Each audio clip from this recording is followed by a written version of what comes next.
Nobody expects to find out their dying wish means nothing to their own child through a social media post. My name is Cynthia Bradford. I'm 60 years old. I spent 28 years as an ER nurse at Baltimore City Hospital.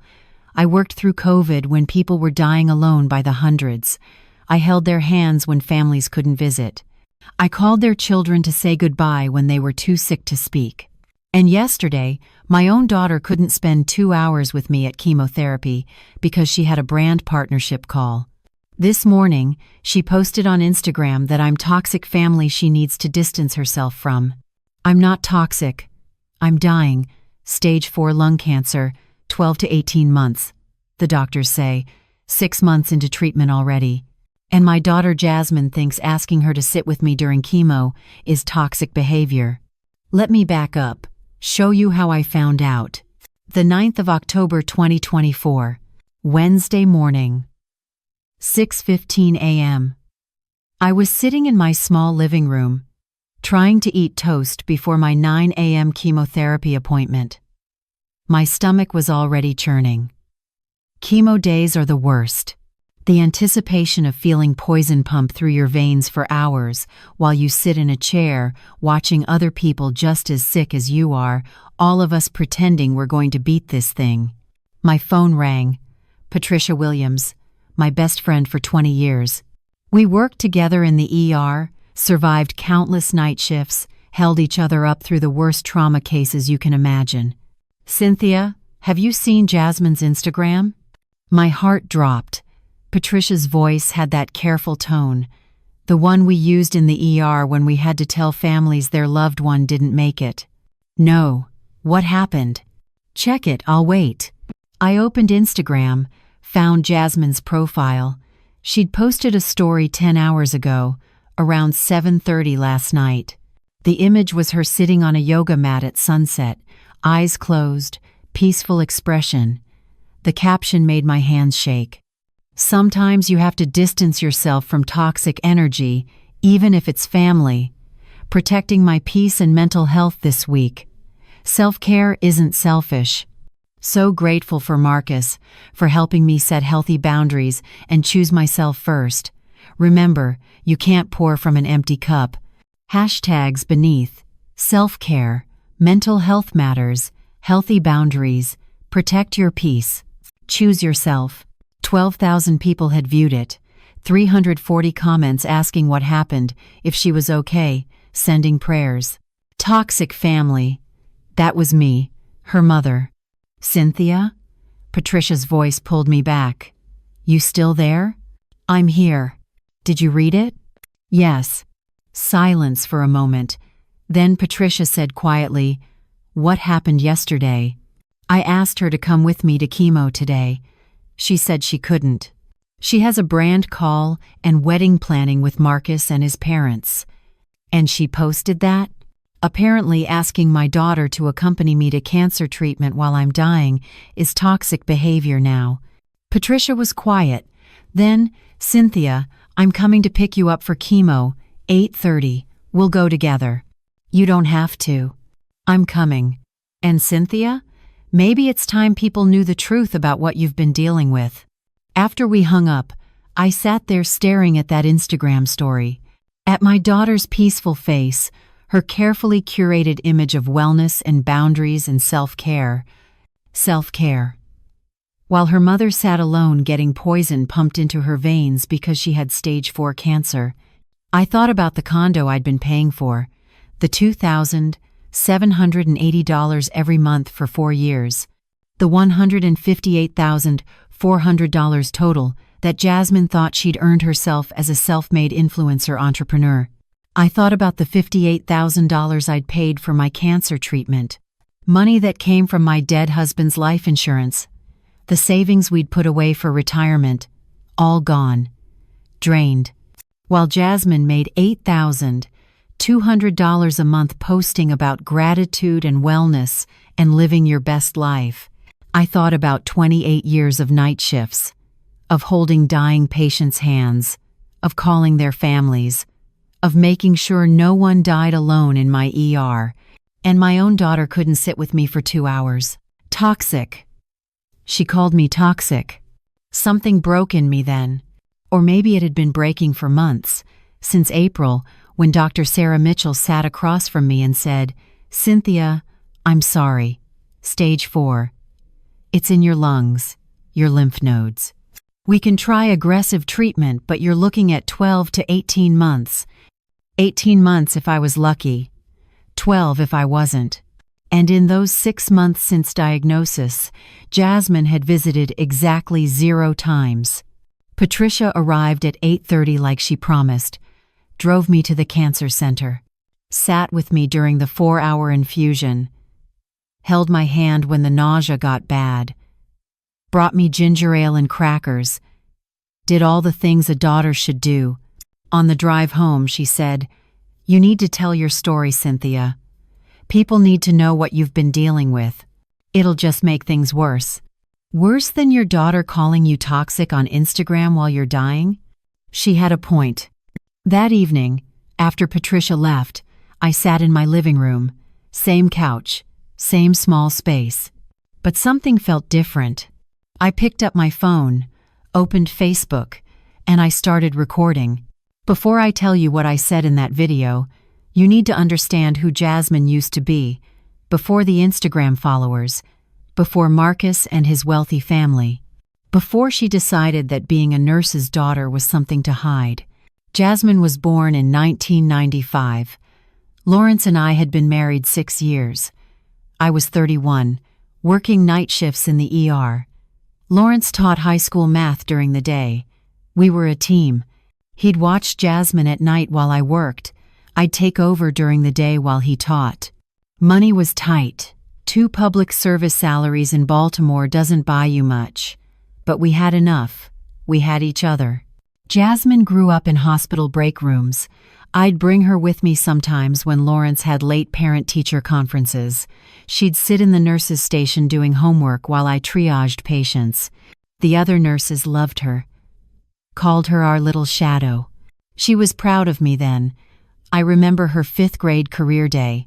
She stood in front of her class and said, "My mom is an ER nurse. She saves people's lives. Last week she helped a man who couldn't breathe. She put a tube down his throat and saved him." Her teacher called me that night. "Mrs. Bradford, Jasmine talks about you constantly. You should have seen her face when she described your work. She thinks you're a hero." I cried after that call. Happy tears, proud tears. Lawrence died in June 2017. Diabetes complications. He was 52. We'd been married 28 years. I came home from a night shift and found him in bed. He'd passed sometime during the night. Peaceful, the coroner said. His body just gave out.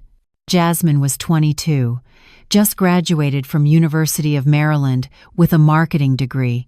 She was devastated. Lawrence had been her rock, the stable parent while I worked crazy hours, the one who helped with homework and drove her to soccer practice and taught her to parallel park.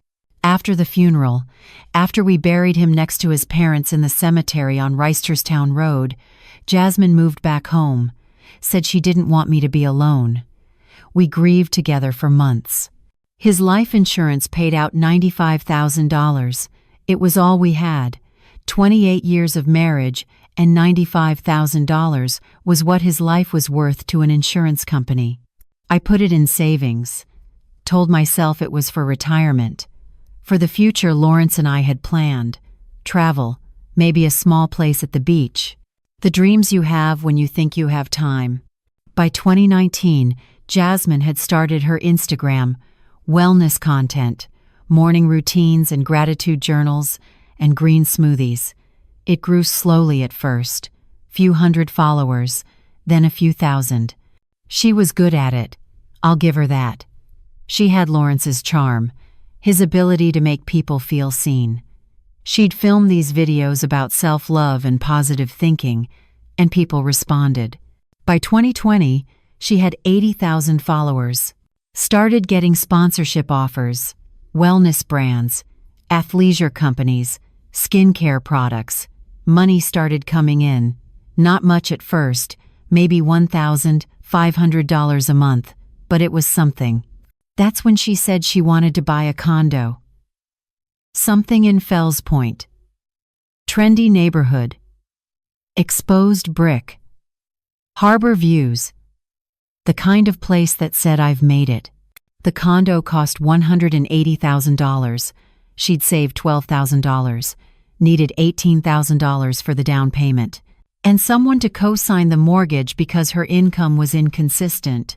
Mom, this is my chance. To have my own place. To really build my brand. I can film content there. Do sponsored posts.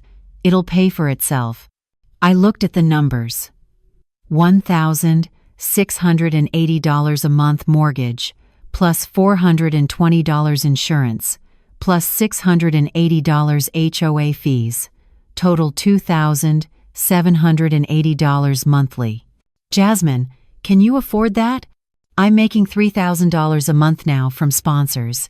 It's growing every month. I can cover it. I wanted to believe her. I wanted my daughter to succeed, to have the stability Lawrence and I had worked so hard to build for her. So I gave her the $18,000 from Lawrence's insurance, and I co-signed the mortgage, both our names on the deed, both our names on the loan, just in case something went wrong.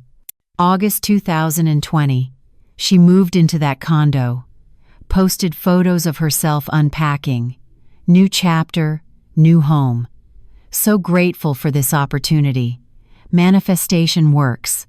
No mention of me. No thank you post.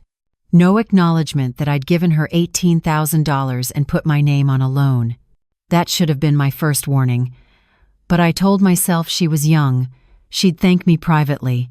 It didn't need to be public. The first mortgage payment came due September 1st, $2,780. Jasmine called me September 3rd. Mom, the sponsors are slow to pay this month. Can you cover the mortgage just this once? I'll pay you back next month. I paid it. Used my pension. $3,600 a month. After my own mortgage, utilities, car payment, I had about $1,200 left, but I could swing $2,780 if I was careful, just this once. September became October. October became November. Just one more month, Mom. Big campaign coming through in December. December became January. After the holidays, sponsors always slow down. February will be better. February became March. March became a year. A year became 2 years. 2 years became 4. 4 years. $2,780 every single month. I never asked for it back. She never offered. And somewhere in those 4 years, Jasmine's follower count grew to 215,000.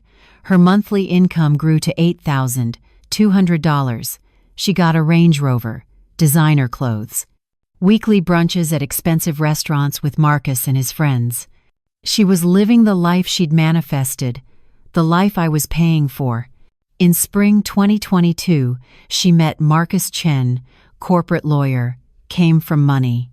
His mother was Dr. Helen Chen, a cardiologist. His father owned half the commercial real estate in Baltimore. Jasmine was so excited. Mom, he's amazing, successful, stable, from a good family. They got engaged July 2023. The ring cost $12,500. Jasmine called me crying happy tears. Mom, he proposed. We're getting married. That's wonderful, baby. I'm so happy for you. His parents want to meet you. Dinner next week at their house in Guilford. Guilford, where Baltimore's wealthy lived, where people had generational money and legacy connections. I showed up to that dinner in my best dress, the one I wore to church, the one I'd bought at Macy's 5 years ago. Marcus's parents were polite, gracious. Dr. Helen Chen asked about my work. I'm retired now. I was a nurse. Oh, how lovely. What kind of nursing? ER, trauma. 28 years at Baltimore City Hospital. That must have been challenging work, especially during COVID. It was, but someone had to do it. Jasmine barely said a word all evening. On the drive home, she was quiet. "Did I embarrass you?" I finally asked. "No, it's fine." "Jasmine," she sighed. Marcus's mom is a cardiologist. His dad went to Penn. Their friends are all doctors and lawyers and people who went to Ivy League schools.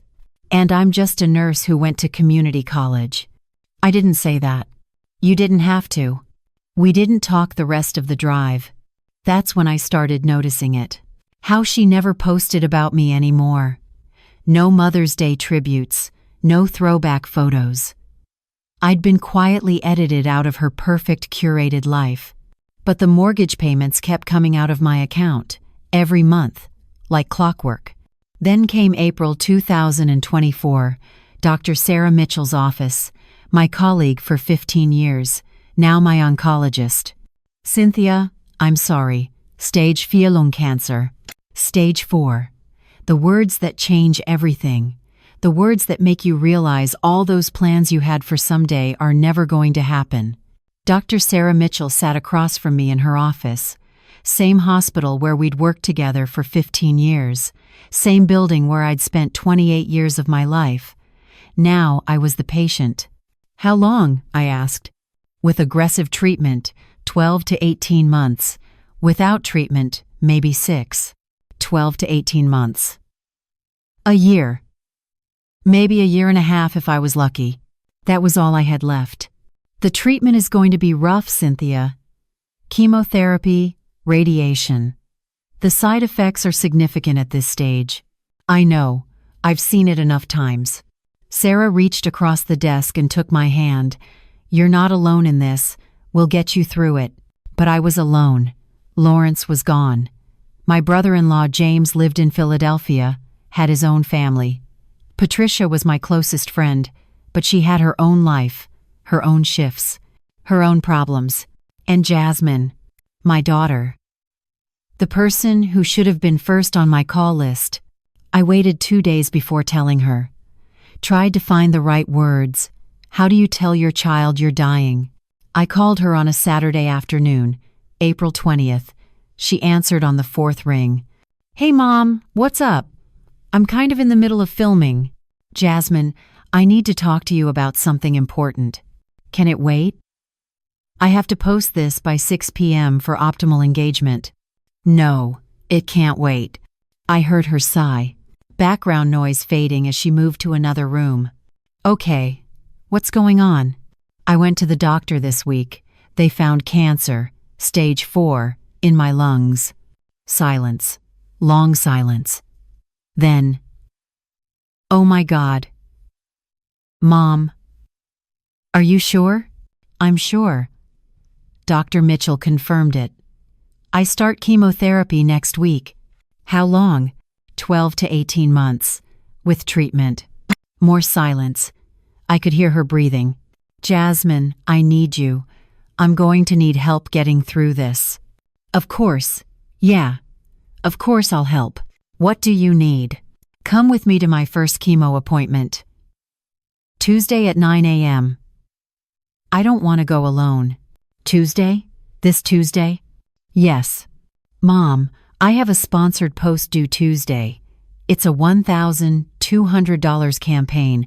I can't reschedule." Something inside me cracked. $1,200? "Jasmine, I have cancer." I know. I'm sorry. Let me see if I can move things around." "I'll try." She didn't come to the first appointment, texted that morning. "So sorry, Mom. Couldn't reschedule the shoot. Marcus said he can take you next time?" Marcus, her fiancé who I'd met twice, a stranger. Patricia took me instead, sat with me for 4 hours while poison dripped into my veins, held my hand when the nausea started, drove me home and helped me to bed when I was too weak to walk. That night, Jasmine posted on Instagram, a smoothie bowl. Caption, "Starting the day with intention and gratitude. Remember, you are exactly where you need to be." I needed to be at chemotherapy. With my daughter, but she needed to be photographing a smoothie bowl. The pattern continued through May. Through June, through July, I'd ask her to visit. She was busy with content, with Marcus, with wedding planning. His parents wanted to meet with venues, look at catering options, discuss the guest list. Mom, I'm sorry. This week is just crazy. Next week? Next week became next month. Next month became never. By August, I'd stopped asking, stopped expecting. The medical bills piled up. Even with Medicare and my supplemental insurance, the out-of-pocket costs were devastating. Co-pays, medications, treatments that insurance wouldn't cover. I paid $12,000 in May, another $15,000 in June, $18,000 in July.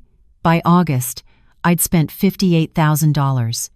All of it from Lawrence's life insurance. The $95,000 that was supposed to be my safety net, my retirement, my future, down to $37,000, and the bills kept coming. Meanwhile, Jasmine's Instagram showed her at rooftop brunches, shopping in Hampton, weekend trips to the Shenandoah with Marcus. Her life was beautiful, carefully curated, perfectly filtered. She posted about gratitude constantly. So blessed, so grateful for this life, for love, for opportunities. But she never came to see her dying mother. In September, I tried one more time, called her on a Wednesday. Jasmine, I have an appointment Friday. Scans to see if the treatment is working. I'm scared. Will you come with me? Friday? Mom, Marcus and I have a cake tasting for the wedding. Cancel it. I can't. His parents are flying in for it. They planned this weeks ago. I have cancer, Jasmine. I'm dying. Your wedding can wait. Don't say that. You're not dying. You're getting treatment. You're going to be fine. I'm not going to be fine. Stage 4 lung cancer doesn't get fine. I need you. I know. I want to be there. But I also need to live my life, Mom. I can't put everything on hold because you're sick. I'm not asking you to put everything on hold. I'm asking you to come to one appointment. It's not just one appointment. It's always something. You're always asking me to come to chemo or scans or doctor visits. It's too much. Marcus says I need to set boundaries. That I can't let your illness consume my life. Marcus says. The man she'd known for 2 years was giving her advice about abandoning her dying mother. Boundaries, I repeated. Yes, healthy boundaries. It's not good for my mental health to be around sickness all the time. It affects my content. My followers can sense when I'm not in a good headspace. Your content. Yes, Mom, this is my job, my career. I can't just drop everything. I hung up, sat on my couch, the same couch where I'd raised her, read her bedtime stories, helped her with homework, celebrated her acceptance to college. And she couldn't come to a doctor's appointment because it was bad for her content. October came, the worst month. My energy was gone. The chemo was destroying me. Some days I could barely get out of bed. Patricia checked on me daily, brought groceries, made sure I ate. Did all the things my daughter should have been doing. On October 7th, Monday evening, I called Jasmine one last time. Jasmine, I have chemotherapy Wednesday, 9 a.m. Please. I'm begging you. Come with me. Mom, I can't. I have a brand partnership call at 1-0. It's a big campaign, $2,800. And Marcus needs me for a meeting with his parents about the wedding venue deposit. Please, Jasmine. I'm sorry. Ask James. Or Patricia. They're closer anyway. They're not my daughter. Mom, I have to go. Marcus is here.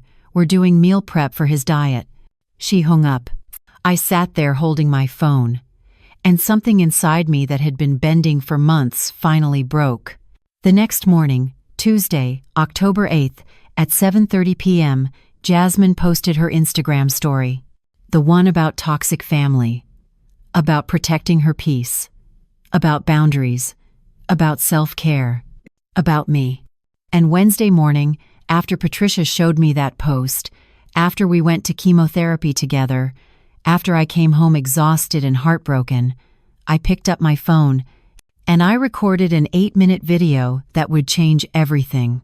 I sat on my couch. 2:30 p.m.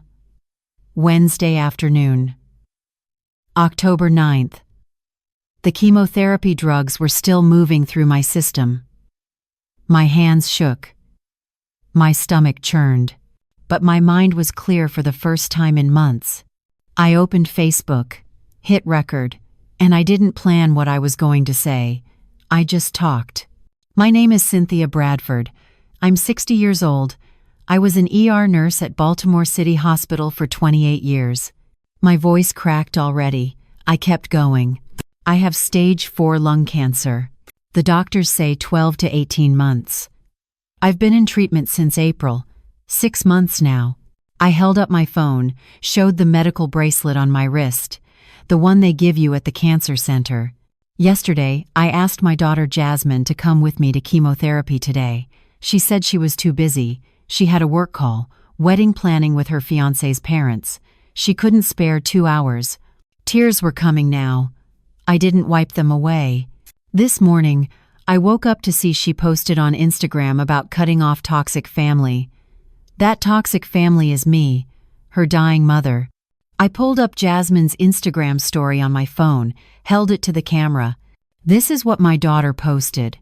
While I was getting ready to go sit in a chair for 4 hours getting poison pumped into my veins, she posted about protecting her peace from toxic energy. I set the phone down, looked directly at the camera. I'm not toxic. I'm sick. I'm scared. I'm dying, and I need my daughter. My voice broke completely. I was crying now. Couldn't stop. For 4 years, I've been paying her condo mortgage. $2,780 every month. That's $158,400 total. She thinks she bought that condo herself. She posts about being a self-made entrepreneur, about manifestation and hard work. I laughed. It came out bitter. She didn't manifest that condo. I paid for it, every single month for 4 years, while she made $8,200 a month from Instagram, talking about wellness, about gratitude, about being blessed. I held up a stack of medical bills, the ones I kept on my coffee table because there were too many to file away. I paid $58,000 for my cancer treatment. That was my retirement savings, the life insurance from my husband who died 7 years ago, everything we saved. Everything we planned to use to finally travel, to see the ocean, to have the life we worked for. I set the bills down. Gone, all gone, paying to keep myself alive. I wiped my eyes, but more tears came. She makes $8,200 a month. She's never once offered to help with my medical bills, never offered to pay her own mortgage, never said thank you. My voice got keyeder, harder. She says it's bad for her mental health to see me sick, that being around cancer affects her content. Her followers can sense when she's not in a good headspace. I shook my head. I worked 28 years as an ER nurse. I took care of dying patients. I held their hands. I called their families. I sat with them at 3 a.m. when they were scared, when they were in pain, when they knew they were going to die. I looked straight at the camera. I made sure no one died alone in my ER. No one. My voice rose. And my own daughter can't sit with me for 2 hours during chemotherapy because it doesn't fit her brand. Silence. I just stared at the camera, tears running down my face. I'm not toxic. I'm her mother. I raised her alone after her father died. I worked night shifts so she could have a stable home. I paid for her college. I co-signed her condo. I gave her $18,000 for the down payment. I paid her mortgage for 4 years. It took a shaky breath, and she called me toxic. On Instagram. To 12,000 people. More silence. Then, softer, I'm dying. I have maybe a year left. maybe 18 months if I'm lucky. And my daughter is too busy with her wellness brand to watch me die. I looked down at my hands, saw the bruises from the IV lines, the purple marks that don't heal anymore because chemo destroys everything. If you're watching this, and you have parents who are sick, who are struggling, who need you, please, go see them, sit with them, hold their hand. Say thank you for everything they sacrificed. I looked back up at the camera, because someday they'll be gone, and you can't get that time back. You can't manifest a second chance. You can't post about gratitude when you refuse to show up. I reached for the phone, stopped. Jasmine, if you see this, I love you. I've always loved you, even now, even after everything. But I can't keep paying for a life that doesn't include me. I can't keep sacrificing for someone who calls me toxic. My voice dropped to a whisper. I'm stopping the mortgage payments, as of today. You're going to have to figure out how to pay for the condo yourself. The condo I've been paying for while you built your brand on wellness and gratitude. I stopped the recording, stared at my phone. 8 minutes and 14 seconds. I looked terrible, crying, exhausted, angry, broken. This was going to make things worse. I knew that. Jasmine would be furious. Marcus would be angry. His wealthy parents would see it. Everyone would see it. But I didn't care anymore.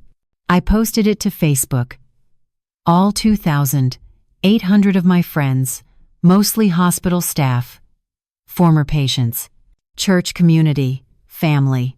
I wrote above the video, "This is what it looks like when your child chooses social media over their dying parent." I hit share. And then I put my phone down and went to bed. I didn't check Facebook that night. I was too tired, too sick, too heartbroken. I didn't know the video was being shared. Didn't know Baltimore City hospital staff were sending it to each other. Didn't know Patricia had shared it to nursing groups. Didn't know the local news had picked it up by morning. I went to sleep thinking maybe 10 people would see it, maybe 20. By the time I woke up Thursday morning, 50,000 people had watched me cry about my daughter. By Thursday night, it was 280,000. By Friday, October 11th, it was 840,000 views, 52,000 shares, 18,000 comments. And Jasmine's Instagram was on fire. Not with support, with rage. Every post, every photo, every story, comments flooding in. Your dying mother isn't toxic, you are. She paid your mortgage for 4 years and you can't visit her in the hospital? ER nurse worked COVID and you call her toxic? Wellness influencer who abandons her cancer patient mom. Delete your account. The video had gone viral, and my daughter's perfect curated life was collapsing in real time. I didn't want it to go viral. That's important to understand. I posted that video for my 2,800 Facebook friends. People who knew me, who worked with me, who understood. I didn't want 840,000 strangers watching me cry, but by Friday morning, October 11th, that's exactly what happened. Patricia called me at 7 a.m. "Cynthia, have you looked at Facebook?" "No." "Why?" "Your video. It's everywhere. Local news picked it up. Channel 11 ran a story last night. Dying nurse says influencer daughter called her toxic. It's on their website. It's been shared thousands of times." I opened my laptop, searched my name. There I was. My crying face. On Baltimore news sites, on nursing forums, on Twitter. Someone had downloaded my video and posted it everywhere. The comments were overwhelming. Thousands of them. This broke my heart. I'm a nurse too. We sacrifice everything, and this is how her daughter treats her? I lost my mom to cancer last year. I would give anything for one more day with her. This daughter doesn't deserve her mother. The daughter makes $8,200 a month and won't help with medical bills? Disgusting. Everyone go to Jasmine Glow's Instagram and tell her what you think of wellness influencers who abandon dying parents. And they did. They went to Jasmine's Instagram by the thousands. Her most recent post was from Wednesday morning, before my video, a photo of her and Marcus at a coffee shop. Caption: "Choosing joy today. Grateful for this man and this moment. Life is beautiful when you protect your energy." The comment section was a war zone. Protected your energy by abandoning your dying mother? Your mom has cancer and you're posting coffee dates? She paid your mortgage for 4 years. Shame on you. Delete your account. You don't deserve a platform. Over and over, hundreds of comments, then thousands.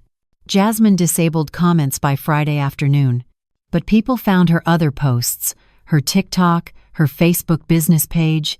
Everywhere she existed online, they found her. Her Instagram stories were disabled too.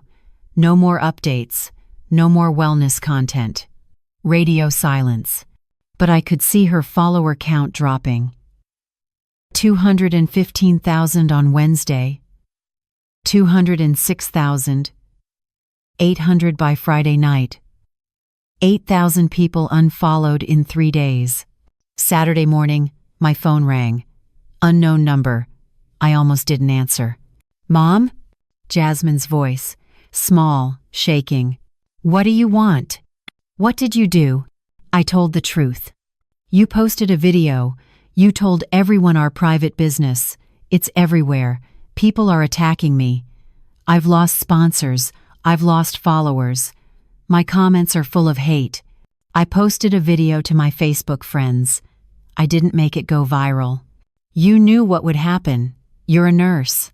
People love nurses. You knew they'd take your side." "There are no sides, Jasmine. I have cancer. I asked you to come to chemo. You said no and posted that I'm toxic family. That's not a side, that's the truth. You don't understand what this is doing to me. I have a career, a reputation." Marcus's parents saw the video. They called him. They're asking if he should still marry me. Something cold settled in my chest. "Are you calling to see if I'm okay? Or are you calling because your sponsorships are in trouble?" Silence. That's what I thought. "Mom, please, take the video down. Post a correction. Say it was a misunderstanding." "It wasn't a misunderstanding. I paid your mortgage for 4 years. You never visited me during chemo. You called me toxic. Those are facts. Please." "I'm losing everything. So am I. I'm losing my life. I have maybe a year left and you couldn't give me 2 hours. I didn't mean." "Yes, you did. You meant exactly what you posted. I'm toxic energy you need to distance yourself from. You said it. You hashtagged it. You told 12,000 people. I was stressed." Marcus said, "I don't care what Marcus said. You're 29 years old. You made your choice. Now live with it." I hung up. My hands were shaking. I felt sick, not from chemo, from anger, from hurt, from 6 months of abandonment finally spilling over. Patricia came over that afternoon, brought soup, sat with me. "How are you holding up?" "I don't know. I didn't want this. I just wanted her to care."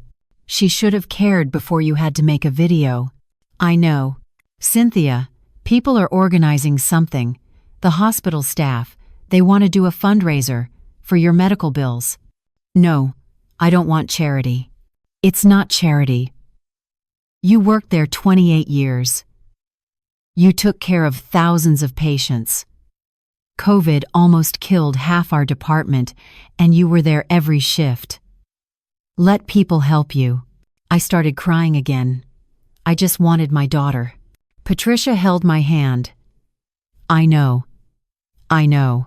By Sunday, October 13th, the video had 840,000 views. The story was on national news websites. Good Morning America mentioned it. The Today Show ran a segment about family boundaries and terminal illness. Everyone had an opinion. About me, about Jasmine, about social media, and wellness culture, and influencer authenticity. Half the comments supported me. "This mother sacrificed everything. The daughter is ungrateful and selfish." But some defended Jasmine. Adult children don't owe their parents unlimited emotional labor. Boundaries are healthy even when parents are sick. I read that comment over and over. Boundaries are healthy even when parents are sick. Maybe they were right. Maybe I was asking too much. Maybe Jasmine had the right to protect her peace. But she didn't have the right to my money. She didn't have the right to call me toxic while I paid her bills. Monday morning, October 14th, I called my bank, removed the automatic payment to Jasmine's mortgage. 4 years of $2,780 monthly payments. Stopped. November 1st would be her first mortgage payment due without my help. $2,780 she'd have to pay herself. On her $3,400 a month income because 2 of her major sponsors had already pulled out. The wellness supplement company posted a statement. We've ended our partnership with Jasmine Bradford effective immediately. Her values don't align with our brand's commitment to family and community. The athleisure brand just quietly removed her from their website. She'd lost $4,200 a month in sponsorships in 3 days. And on November 1st, she'd need to pay $2,780 she didn't have. I didn't feel victorious. I felt empty. This wasn't what I wanted. I didn't want revenge. I didn't want to destroy her career. I wanted my daughter to love me enough to sit with me while I died. But you can't make someone love you. You can't manifest care. You can't post about it and make it real. And I was done trying. November came cold. The kind of Baltimore cold that seeps into your bones. Made worse when those bones are being eaten by cancer and chemotherapy. The fundraiser happened November 9th. Patricia and the hospital staff organized it at the cafeteria. I didn't want to go, didn't want to be the object of pity, the dying nurse everyone felt sorry for.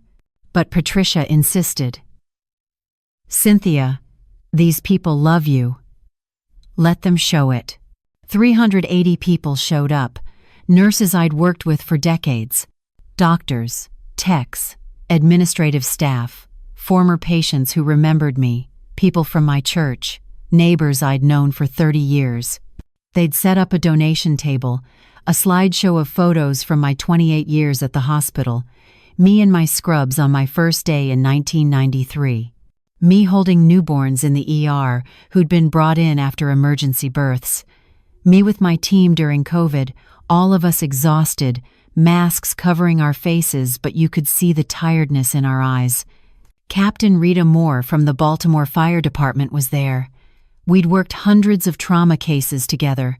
Fire rescue would bring in the victims. I'd stabilize them. Captain Bradford, she said. She'd started calling me that as a joke years ago. You saved more lives than half the firefighters in this city. I just did my job. So did your daughter. She just did it wrong. The fundraiser raised $45,000. $45,000 from people who barely knew me, from former patients who remembered that I'd held their hand during the worst night of their life, from coworkers who'd survived the pandemic alongside me. I stood up to thank everyone. Couldn't get through 2 sentences before I broke down crying. I worked 28 years taking care of other people's families. I never expected anyone to take care of mine. Thank you for reminding me I'm not alone. The applause was deafening. But Jasmine wasn't there, my daughter. The person who should have been standing beside me. Absent. November 15th, the mortgage company sent notices. 1 to me, 1 to Jasmine. Both our names were on the loan. Payment due. $2,780. No payment received for November. Jasmine called me that night. First time since the video went viral 5 weeks earlier. Mom, the mortgage company sent me a notice. I know. I got one too. It says payment is overdue, but I thought you were paying it. I was. For 4 years. I'm not anymore. Silence. Long silence. What do you mean you're not anymore? I mean exactly that. You're 29 years old. You have a condo. You have an income. pay your own mortgage. I can't afford $2,780. I only make $3,400 from sponsors now. Not my problem. Mom, you can't just stop paying. We'll go into default. It'll destroy my credit. It'll destroy mine too. My name is on that loan, but I can't afford to pay your bills anymore. I paid $58,000 for cancer treatment. I have $37,000 left to live on. I need that money to survive. You never told me you were paying the mortgage. I thought it was a gift. My voice went cold. A gift? Jasmine, your name is on the loan documents. You signed them. You knew someone was making payments. You just never asked who. I assumed it was automatic. From my account. Your account where you make $3,400 a month? You thought $2,780 was coming out of that automatically, and you never noticed you only had $600 left? Silence again. You knew. You just didn't want to know, because then you'd have to say thank you, or offer to help, or acknowledge that your self-made success was being paid for by your dying mother. That's not fair. What's not fair is working 28 years as a nurse, paying my daughter's bills for 4 years, and being called toxic when I ask her to visit me during chemo. I didn't mean.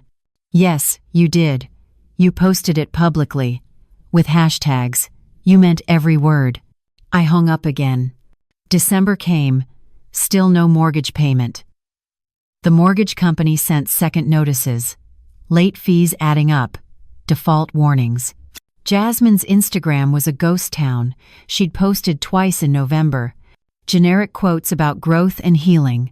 Comments were still disabled. Her follower count had dropped to 189,000. 26,000 people gone. A third sponsor dropped her in December. The skincare company that had reduced her payment to $700. Now, it was zero. Her monthly income was down to $2,700 from the remaining sponsors, plus the $2,800 from her part-time marketing job. Total, $5,500 a month. Mortgage, $2,780. She was drowning, and I felt nothing. No satisfaction, no revenge. Just empty. On December 20th, Marcus called me. I almost didn't answer, but curiosity won. Mrs. Bradford, this is Marcus Chen, Jasmine's fiancé. I know who you are. I wanted to talk to you about Jasmine, about what's happening. What about it? She's struggling. She lost her sponsors, her income. She can't afford the condo, and the stress is affecting our relationship. That's unfortunate. Mrs. Bradford, I think you should know. My parents saw your video. They've expressed concerns about Jasmine's character. They should be concerned. They're suggesting we postpone the wedding, maybe reconsider entirely. Something twisted in my chest. Not satisfaction. Something darker. Marcus, let me ask you something. Did you tell Jasmine to set boundaries with me? Pause. I suggested she protect her mental health. That she didn't need to take on the emotional burden of your illness. Emotional burden, that's what you called it. I was trying to help her. She was stressed. Worried about you. It was affecting her work. So, you told her to abandon me. I told her to take care of herself. Did you know I was paying her mortgage? No. She never mentioned that. Did you know I'd paid $58,000 for cancer treatment and had no help from her? No. Did you know I asked her to come to one chemotherapy appointment and she chose a brand partnership call instead? Silence. That's what you told her to protect herself from, sitting with her dying mother for 2 hours. I didn't know the full situation. Now you do. And now you're reconsidering marrying her because your parents are uncomfortable. Not because you think she did something wrong, but because it looks bad. That's not fair. Nothing about this is fair, Marcus. I'm dying. My daughter abandoned me. I paid her bills while she built a career calling herself self-made. And now you're calling me to tell me you might not marry her because your rich parents are worried about appearances. I'm calling because I think you should know she's suffering. Good. She should suffer. She made me suffer for 6 months while I went through cancer treatment alone. While I wondered if my own daughter loved me. While I paid her mortgage and she posted about gratitude without once saying thank you. Mrs. Bradford, tell Jasmine she has until January to figure out the mortgage. After that, the bank will foreclose. Both our names are on that deed. Both our credits will be destroyed. But at least I'll die knowing I stopped enabling someone who called me toxic. I hung up. On December 23rd, Marcus and Jasmine announced they were taking a break. No official breakup, just a break. To work on themselves, to figure things out. Translation: his parents didn't approve, and he was too weak to stand up to them. By New Year's Eve, Jasmine had lost 38,000 followers. Her income was down to $2,700 a month from sponsors. Her relationship was falling apart. Her condo was going into foreclosure. And I was still dying, still alone. Still wishing my daughter had just loved me enough to sit with me while I got chemotherapy. January 2025, 3 months since the video, 9 months into my cancer treatment. Dr. Sarah Mitchell sat across from me in her office. Same conversation we'd had in April, but the numbers were worse now. Cynthia, the scans show progression. The cancer has spread further into your lymph nodes. The treatment isn't working as well as we hoped. How long? 6 to 8 months, maybe less. Less than a year now, maybe only 6 months. Half of what they'd originally estimated. I nodded. I'd known. You can feel it when your body is losing. We can try a different chemo protocol, more aggressive, but the side effects will be severe. Will it give me more time? Maybe 2 or 3 months. Maybe. 2 or 3 months of feeling even worse than I already did. For what? To die in August instead of June? I need to think about it. I drove home in silence. Patricia had offered to come, but I wanted to be alone. At home, I found a letter in my mailbox. Official looking. From the mortgage company. Notice of default. The condo. Both mine and Jasmine's name. 3 months of missed payments. Total owed $8,340 plus late fees. Foreclosure proceedings would begin February 1st unless payment was made in full. My phone rang an hour later. Jasmine. Mom, did you get the foreclosure notice? Yes. What are we going to do? We? There's no we, Jasmine. This is your condo.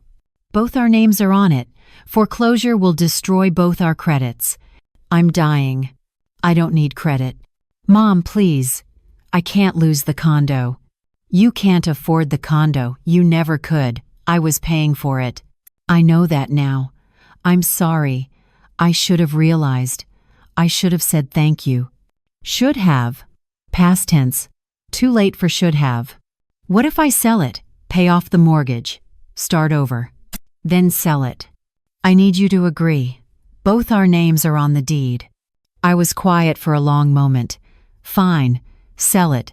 Get it over with. She listed the condo in January. $185,000. The market was slow, winter in Baltimore. Not many buyers.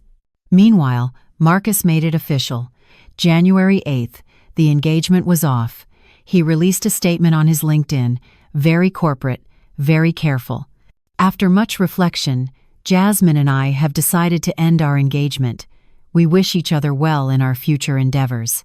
Future endeavors. Like they were dissolving a business partnership. Jasmine called me crying. He left. His parents told him to. They said I don't have the right character to be part of their family. I should have felt sorry for her, but I didn't. You don't. Mom, you abandoned your dying mother for Instagram sponsorships. His parents are right. You don't have good character. How can you say that to me? Because it's true. You made a choice. You chose your brand over your mother. Now you're living with that choice. I was scared.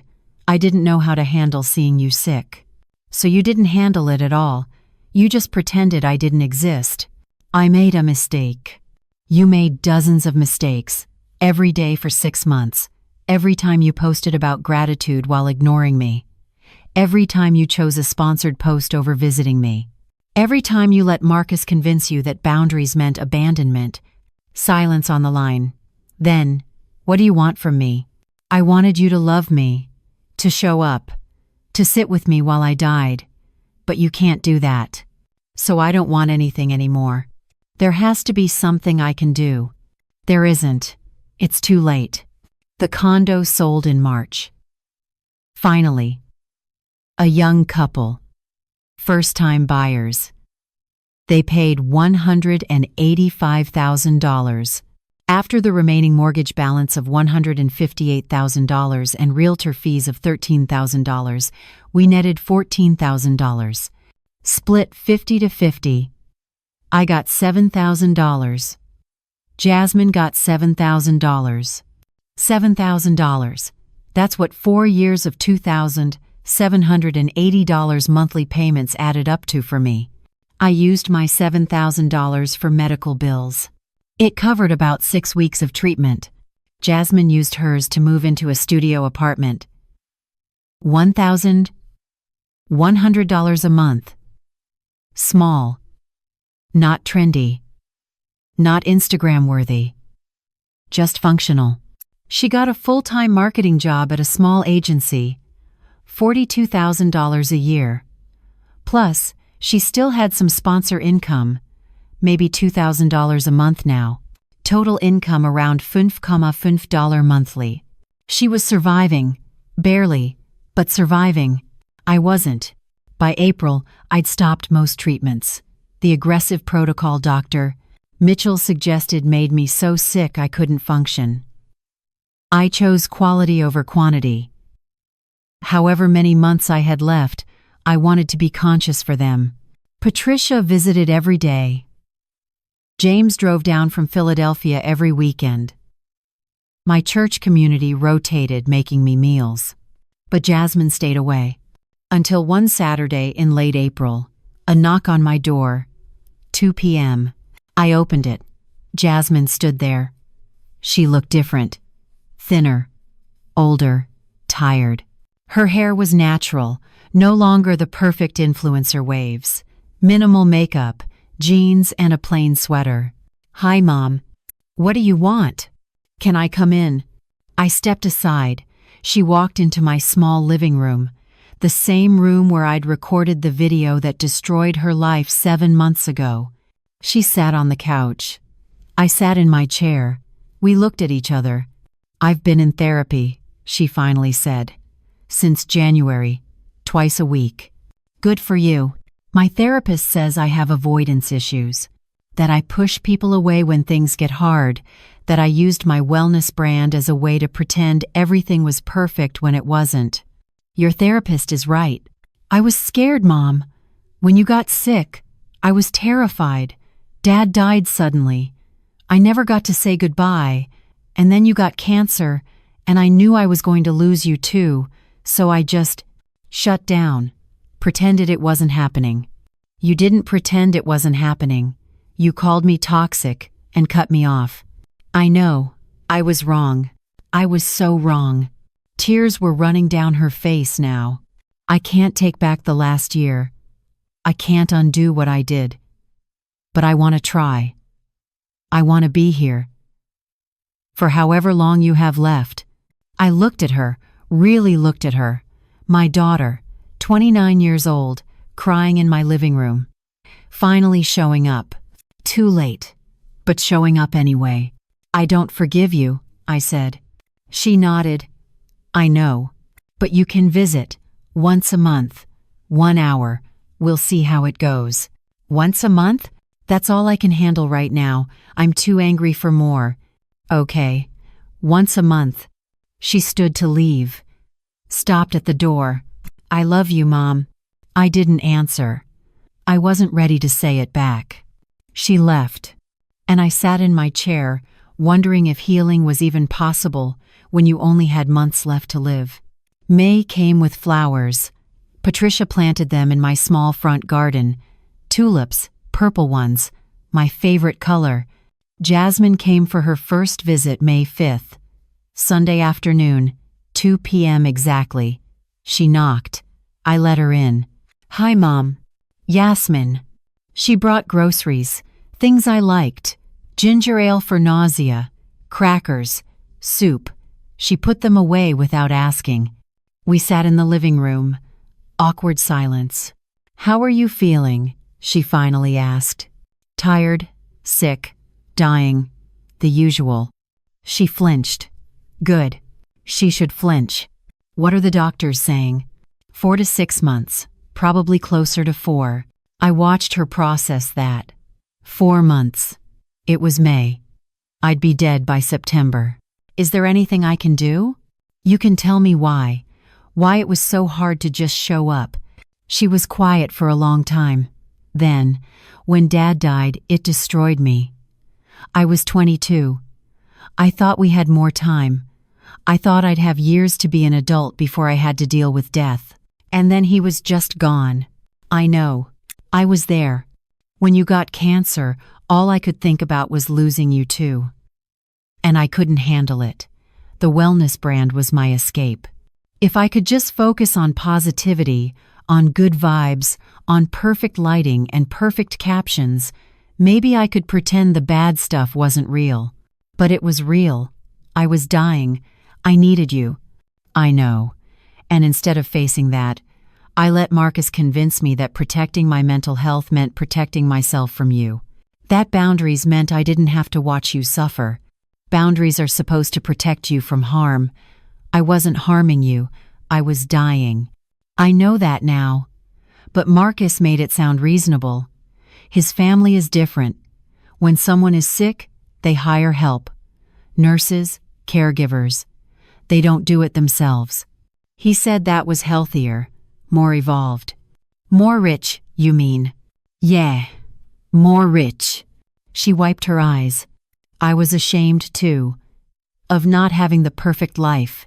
Marcus's mom is a cardiologist, saves lives in pristine hospitals.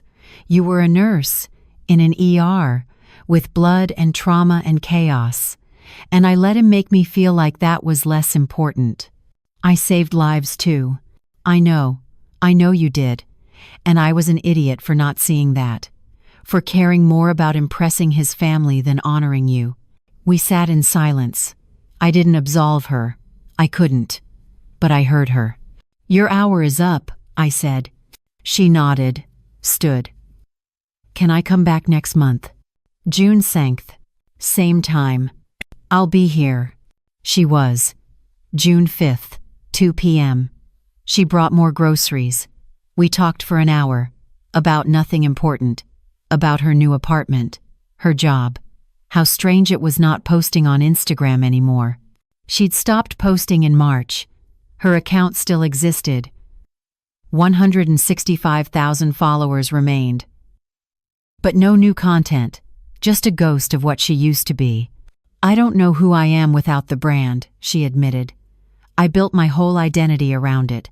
Jasmine glows. But I don't glow. I never did. I was just pretending." "Most people are pretending," I said. "The question is what you do when you can't pretend anymore." July came hot. Baltimore summer heat that made breathing even harder. My oxygen levels were dropping. Dr. Mitchell suggested I start using a portable oxygen tank. "You're declining faster than expected," she said gently. "Maybe weeks now, not months." Weeks, not September, maybe not even August. July 15th, Monday morning, I collapsed in my bathroom. Patricia found me. She had a key, came by every morning to check on me. Ambulance, hospital, tests, more bad news. "Cynthia, your body is shutting down. We can keep you here, make you comfortable, or we can set up hospice care at home." Home. I want to die at home. They moved me home July 17th. Set up a hospital bed in my living room. Hospice nurse came twice a day. Patricia took a leave of absence from work. James drove down from Philadelphia and didn't leave. And I called Jasmine. Mom, I'm in hospice. At home. If you want to say goodbye, you should come now. Silence. Then, I'm coming. I'll be there in 20 minutes. She came. And she didn't leave. Every day. Morning to evening. Sometimes she slept on my couch.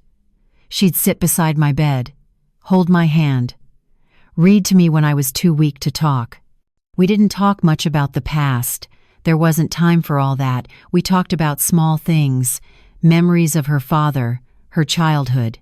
The time I took her to Ocean City when she was 8, and she saw the ocean for the first time. You said it was magic, I whispered. My voice was almost gone now. It was. Everything felt magic when I was with you. One afternoon, she showed me her phone.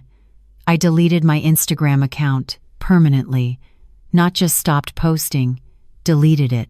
Why? Because it cost me everything that mattered. I don't want to be Jasmine Glows anymore. I just want to be Jasmine, your daughter. I squeezed her hand, weakly, but she felt it. Patricia visited every day, sat with both of us. On August 10th, she whispered to me, "You did good, Cynthia. She's here now." She showed up. Too late. But she showed up anyway. That counts for something. Did it? I didn't know. I was too tired to figure it out. August 15th. Thursday. I could barely open my eyes. Breathing was work. Everything was work. Jasmine was there, holding my hand. Mom, I'm so sorry. For everything. For not being there, for calling you toxic, for choosing everything else over you. I tried to speak. It came out as a whisper. I know you are. Do you forgive me? I looked at her, my daughter, my only child. The person I'd raised alone after Lawrence died. The person who'd abandoned me when I needed her most. The person who'd finally showed up in the last month of my life. I forgive you, I whispered. But I can't forget. She cried. I know, I don't deserve forgiveness. Maybe not, but I'm giving it anyway, because I love you. I love you too, Mom. I'm so sorry I didn't show it. Show it now. Be better. For yourself. Not for Instagram. Not for sponsors. For you. I will, I promise. August 18th. Sunday. Morning. Patricia was there. James was there. Jasmine was there. I opened my eyes one last time, looked at each of them. Patricia squeezed my hand. Thank you for 28 years of friendship. Rest now. James kissed my forehead. Lawrence is waiting for you. Jasmine held both my hands, tears streaming down her face. I love you, Mom. Thank you for everything. Thank you for forgiving me. I'll make you proud, I promise. I tried to smile, not sure if I did. And then I closed my eyes. And I let go. I died at 11:47 a.m. on Sunday, the 18th of August 2025, 16 months after my cancer diagnosis. 4 months after I thought I'd have. In my living room. With my daughter holding my hand. Jasmine told me later, through tears, what happened after. How Patricia called the hospice nurse. How they all sat with my body for an hour before the funeral home came. How Jasmine wouldn't let go of my hand. The funeral was August 23rd. Small, intimate, just how I would have wanted it. Patricia spoke. Talked about 28 years of working night shifts together. About surviving COVID. About how I never let a patient die alone. James spoke. Talked about how I'd raised Jasmine by myself after Lawrence died. How I'd worked doubles to pay for her college. How I'd sacrificed everything for my family. And Jasmine spoke. She stood at the podium in a simple black dress. No makeup. Hair pulled back. She didn't look like an influencer anymore. She looked like a daughter who'd lost her mother. My mom was an ER nurse for 28 years. She saved countless lives, held dying patients' hands, called their families, made sure no one was alone. Her voice broke.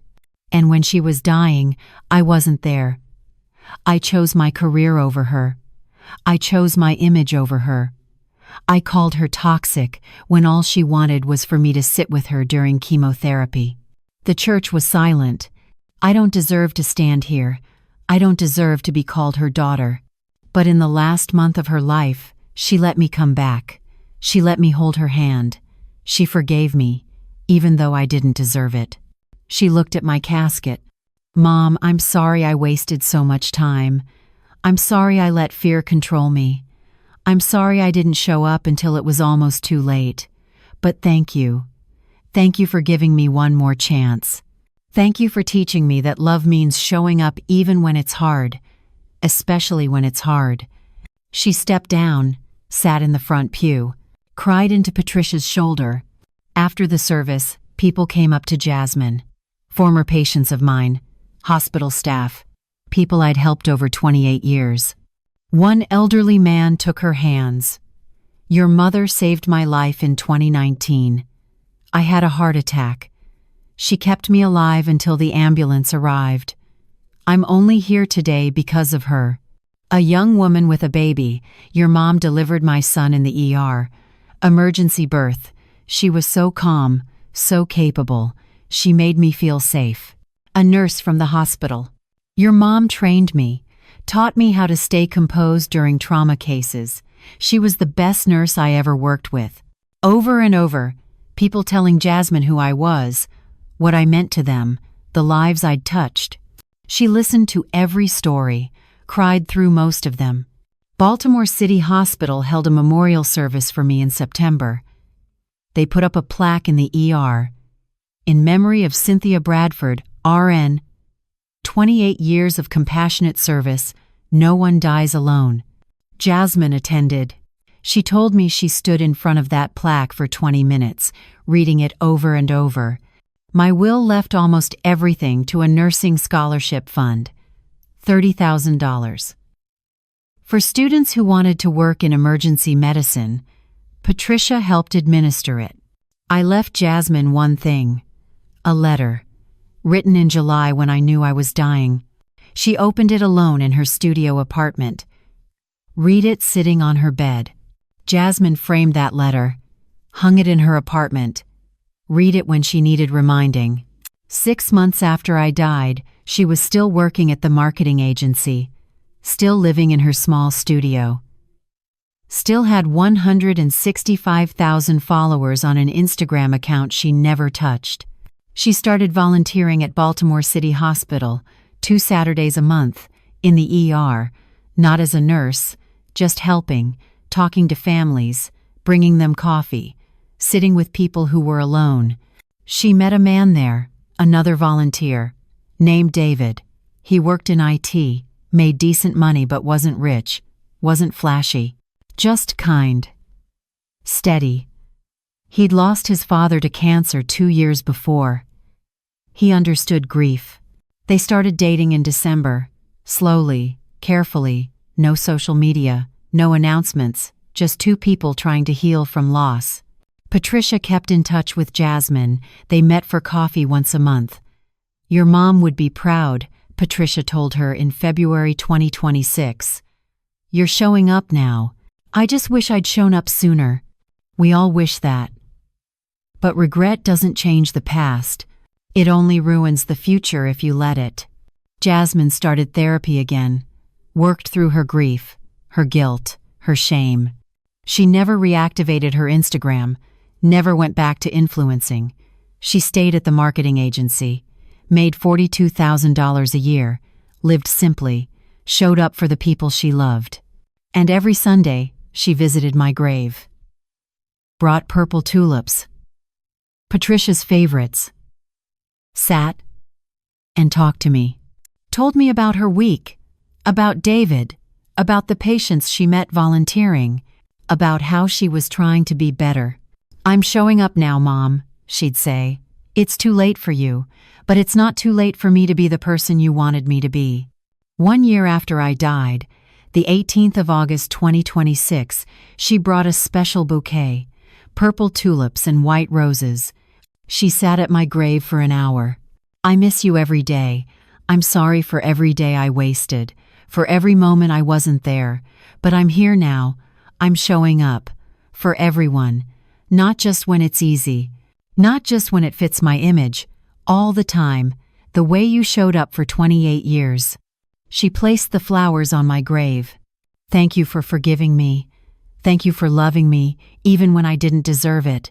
I'll spend the rest of my life trying to earn that love. The wind blew through the cemetery, Baltimore's summer heat. Jasmine stood, wiped her eyes, walked back to her car. She had a volunteer shift at the hospital in an hour. She was going to show up. Because that's what love is. Not a feeling, a choice. And finally, after everything, she was choosing it. Every single day. That is Cynthia Bradford's story. Now I want to hear from you. Where are you watching this from? What city? What country? Drop it in the comments below. I love seeing our global community, especially those who understand the impossible balance between self-care and showing up for dying parents. Hit that like button if this story made you think about the difference between boundaries and abandonment. Share it if you know someone navigating the impossible balance of caring for dying parents while protecting their own mental health. Someone who needs to understand that self-care doesn't mean not showing up when it matters most. And subscribe for more real stories about family conflict, influencer culture, terminal illness, and the devastating reality that sometimes forgiveness comes too late to heal what was broken. Thanks for watching. Sometimes love isn't a feeling. It's a choice. It's showing up when it's hard. It's sitting with discomfort instead of posting about boundaries. And sometimes we don't make that choice until it's almost too late. Cynthia taught her that lesson. Expensively. Painfully. With her dying breath. Some lessons cost everything to learn. Don't let this be you. Show up for your parents now, while there's still time, while forgiveness can still lead to healing instead of just regret. See you in the next video.